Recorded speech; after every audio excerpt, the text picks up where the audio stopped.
It was supposed to be the best night of her life.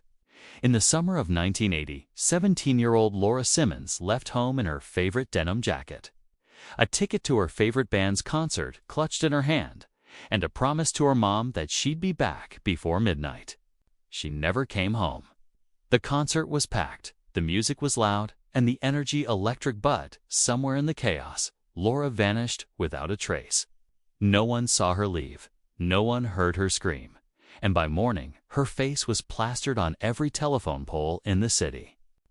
For years, her mother Diane refused to give up hope.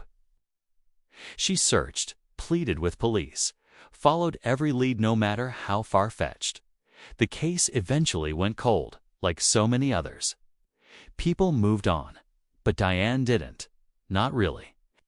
Something deep down told her Laura was still out there.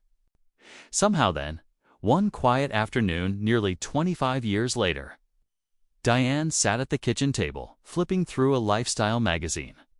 It was a moment like any other until a photo on page 46 made her gasp so hard she dropped her coffee. Her hands shook as she brought the magazine closer. It was a woman, smiling in a candid shot, standing outside a flower shop in another state. But it wasn't just anyone. It was Laura, or someone who looked exactly like her. But how could that be? Where had she been all these years? And more. Importantly, why hadn't she come back? Diane couldn't take her eyes off the page. The woman in the magazine had the same soft brown eyes, the same dimple when she smiled, and even the same birthmark just beneath her left ear. It was something only a mother would notice. She stared at the caption, "Local Florist Wins Community Award in Asheville," and her heart raced. Asheville, that was over 500 miles away. Could Laura have been living there all this time? The next few days were a blur. Diane called the magazine publisher, pretending to be a local looking to send flowers. She asked for the shop's name, then looked it up online. Sure enough, there she was again. The florist's name was Anna Reynolds. But something about the way she stood, the look in her eyes, Diane was more convinced than ever. Anna Reynolds was Laura. But why the name change? And why had she never reached out? Diane began pulling out the old case files, news clippings, anything she had held on to over the years. She called the detective who had worked the case back in 1980. Though he was long retired, he was kind but skeptical.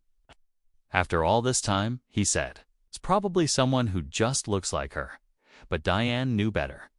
A mother feels these things. Still, questions swirled. If it really was Laura, what had happened that night at the concert? Had she run away? Been taken? Or was she hiding from something? Diane was ready to find out. Diane didn't tell anyone what she was doing. Not her sister, not her neighbors, not even her closest friend.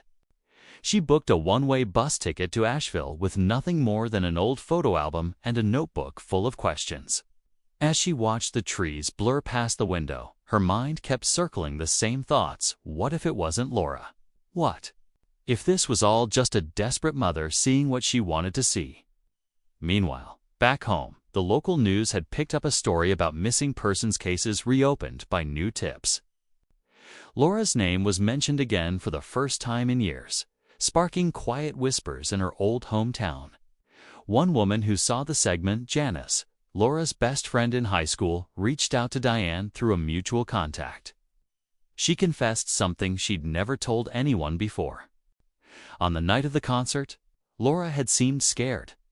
Nervous, she mentioned someone had been following her, but when pressed, she laughed it off.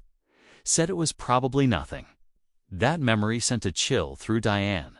Why hadn't anyone said anything then? What if Laura was in danger and no one realized it? When Diane finally arrived in Asheville, she stood across the street from the flower shop, heart pounding. Anna Laura was inside arranging tulips. Same posture, same smile. But before Diane could cross the street, a man came out from the back of the store and gently placed his hand on Anna's shoulder, and she visibly flinched. Diane froze on the sidewalk, heart thudding in her chest. The woman in the shop, Anna, smiled, but it didn't reach her eyes. And the way she pulled slightly away from the man's hand didn't go unnoticed. Diane stepped behind a parked car, watching closely. The man looked older, but his presence was heavy. Controlling. He whispered something, and Anna gave a quick nod, returning to her flowers with a mechanical focus. As if her hands moved on habit more than passion, Diane knew she couldn't just walk in. Not yet. She needed to understand who that man was. So she spent the next day sitting quietly at the cafe across the street, watching. Every morning, the same routine. Anna unlocked the shop. The man arrived shortly after. They barely spoke in public, but he never let her out of his sight. One afternoon, Diane saw her take out the trash behind the store. She paused behind the dumpster, looked up at the sky, and quietly wiped her face. Back in the motel, Diane scrolled through business records and news articles. The shop was listed under his name, Peter Langley. No mention of Anna or Laura anywhere official, but something about Peter's face tugged at her memory. Then, buried in an old folder she'd brought along, Diane found it. A photo of Laura from her high school yearbook. Standing next to her in the margin, smiling awkwardly, was Peter. He hadn't just appeared in Asheville. He had known Laura before she vanished. Diane stared at the yearbook photo, her hands trembling. Peter Langley hadn't just been in Laura's class, he had been in her friend group. It's one of those quiet boys always lingering at the edge, barely noticed. Diane didn't remember much about him, but now that name, that face, made her stomach twist.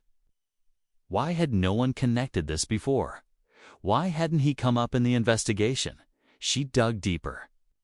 Late into the night, Diane searched old newspaper archives and school forums, anything that might explain how Peter reappeared decades later with Laura now on by his side. Then she found something buried in a forgotten forum thread. A post from a former student mentioning a creepy guy who used to follow girls around after school. The post was vague, but the name Peter was mentioned once. No one replied. No one took it seriously. The next morning, Diane returned to the flower shop, more desperate than ever. This time, she waited until Peter left.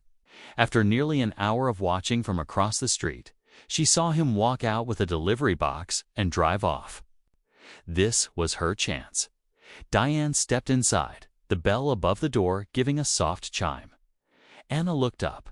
For a split second, their eyes met. Something flickered in Anna's expression. Not confusion, not fear. Recognition, but just as Diane opened her mouth to speak, a car screeched to a halt outside. Peter was back. Much faster than expected, and he looked directly through the window at her. For a moment, the world froze. Peter stared through the glass, his face tightening as he recognized Diane. Inside the shop, Anna's breath caught. Hands dropped the bouquet she was holding. Diane didn't wait. She stepped forward quickly, voice low but steady. "Laura, it's me. It's Mom." Anna's lips parted, but no words came out. Her eyes filled with tears, and in that instant, Diane knew. It was her. After 25 years, her daughter was standing just a few feet away. Peter yanked open the door, voice sharp. "Anna, we need to go." Now, but Anna didn't move. She looked at him, then at Diane, her voice barely a whisper. "My name's not Anna." Peter lunged forward, grabbing her arm, but this time she pulled away. Loud enough for everyone in the shop to hear. She shouted, "You took everything from me." A customer near the door backed out and called 911. Within minutes, police arrived.